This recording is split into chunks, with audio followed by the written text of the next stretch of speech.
कला चाहिँ के रहेछ, कसरी कसरी कसरी के यो बोल्न त जसले पनि जाने छ, हाम्रो खिच्ने भाइले पनि जाने छ, एडिट गर्नेले पनि जाने छ, ग्राफिक्स गर्नेले पनि जाने छ, ड्राइभरले पनि जाने छ, पाइलटले पनि जाने छ, खलासीले पनि जाने छ, एयर होस्टेजले पनि जाने छ, डाक्टरले पनि जाने, सबैले जाने छ बोल्न त।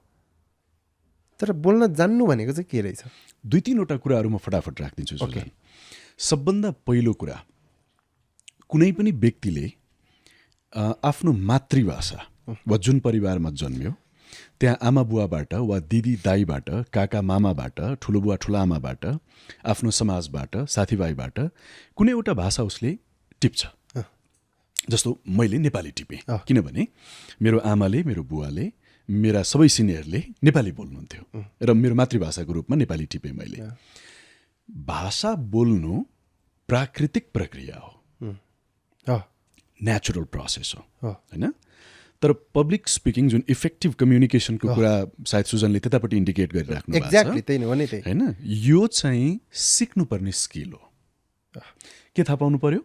अघि के भन्नुभयो, खलासीले बोल्न सक्नुहुन्छ, पाइलटले बोल्न सक्नुहुन्छ, सेफले बोल्न सक्नुहुन्छ, डक्टरले बोल्न सक्नुहुन्छ, हाम्रो क्यामेरामा जसले हामीलाई टेक्निकली असिस्ट गरिराख्नु भएको छ उहाँहरूले बोल्न सक्नुहुन्छ, एकदम सही कुरा हो हैन।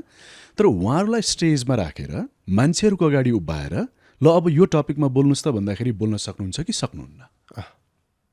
यहाँ डिफ्रेन्स छ। हामी अघि कफी खाएर त हामीले त पानी पर्दा 1.5 घण्टा बसेर गफ गरिदिउँ, बोल्यौँ, सबैजना बोलिराख्नु भएको थियो।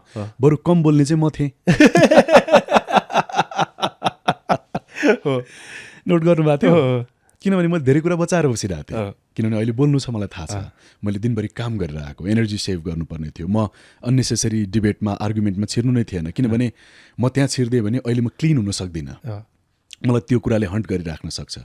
सो कुनै पनि भाषा बोल्नु चाहिँ सुजन प्राकृतिक प्रक्रिया हो, तर पब्लिक स्पिकिङ चाहिँ सिक्नुपर्ने स्किल हो।